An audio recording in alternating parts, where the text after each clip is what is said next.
Back when I started mixing, I had absolutely no idea about EQ. I'd just grab a knob and turn it, and I really didn't know whether I was making it sound better or worse. One thing for sure, though, I was doing was making flat, muddy, and boring mixes. If you've ever felt that way, don't worry, you are not alone. That's exactly what we're going to fix today. In this video, I'm going to break down EQ, share a few secret techniques, and by the end of the video, you'll be using EQ like a tool, not just a guessing game. Let's dive straight in.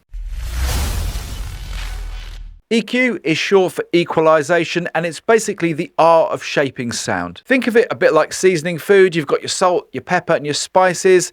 Too much or too little, and the dish just doesn't come together. But with the right balance, everything works beautifully. In music, EQ helps you to balance all the instruments so they don't fight each other. It makes sure that the kick drum doesn't stomp all over the bass and that the vocals don't just disappear behind the guitars. And there's a few different types of EQ that you'll run into. There's a graphic EQ, which looks like a row of sliders, and each one has its own frequency. Analog EQ, which you'll find on hardware units or plug-in emulations of those hardware units.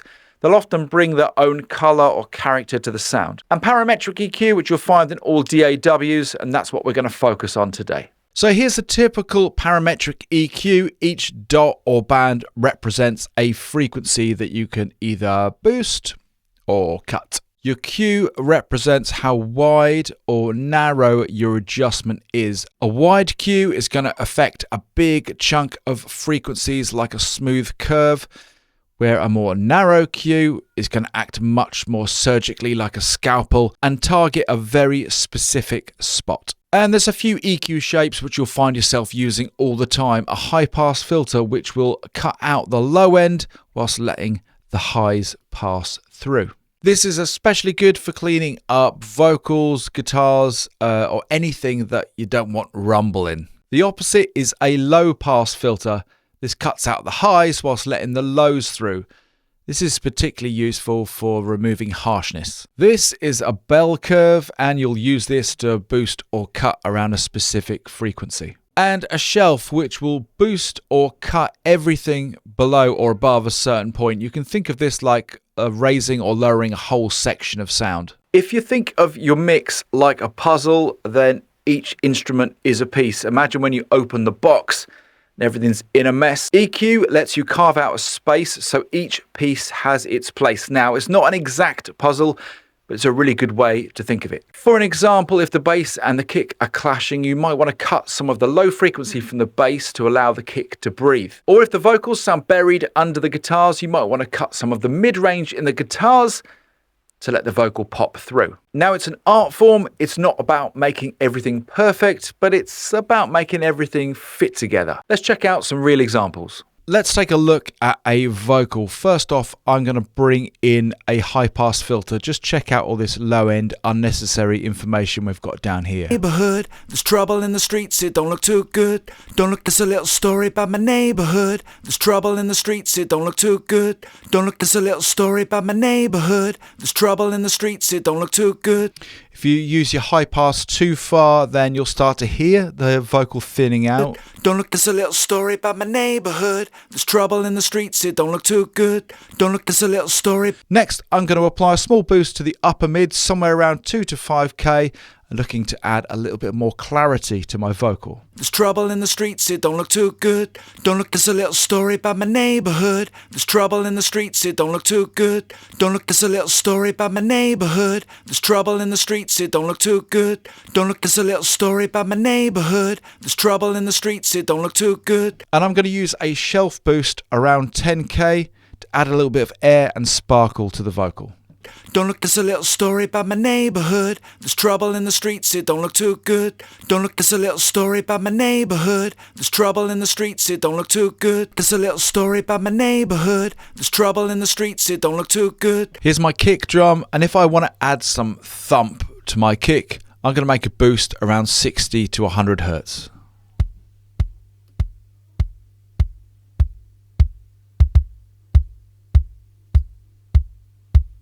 And if my kick drum sounds a little bit boxy, I'm going to reach for the low mid frequencies around 2 to 500 hertz and make a small cut. When I bring my bass into the mix, if I find it's clashing with the kick drum, I'm going to carve out a little bit of space by making a cut around 60 to 80 hertz. Check it out.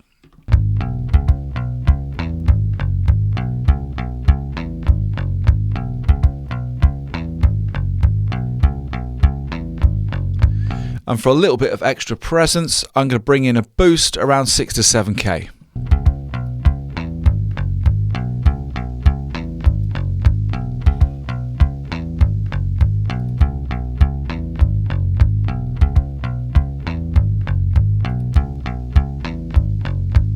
Now, before we wrap up, I want to leave you with a couple of extra bonus tips that come from the world of analog EQ. Digital EQs are great for precision when you want to cut out some muddiness or remove some harshness, but when you're looking for warmth and vibe, it could well worth be reaching for an analog EQ. They add a warmth and character which is sometimes quite hard to explain until you hear it. On this mix, instead of making multiple cuts to tiny problem frequencies, I'm going to reach for an analog EQ and add a gentle high shelf to make the mix sound more open. Check it out.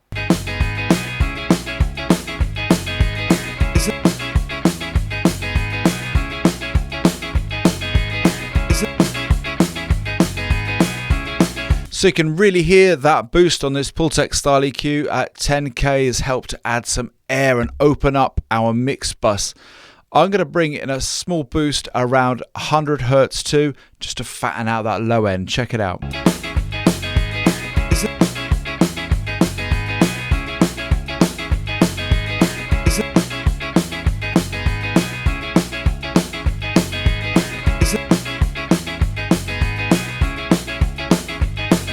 My second tip with analog EQ is that small moves can give you big results. With a small 1 or 2 dB boost on a Pultec style EQ, you can transform the sound of a vocal or drum bus by the warmth and character that is added from an analog EQ. So if you find yourself cranking the knobs on a parametric EQ, maybe reach for an analog EQ instead with a subtler, more gentle approach. You might be surprised at the results. Ultimately, if you combine the precision of a digital EQ with an analog style EQ, you've got the best of both worlds. And that's going to help you get better sounding mixes for sure. What do you find hardest to EQ in your home studio? Let me know in the comments box below. Whilst you're down there, there's a free vocal EQ cheat sheet you can grab right now. If you got something out of this video today, don't forget to like and subscribe. And if you want to learn more about EQ, you might want to check this next video out.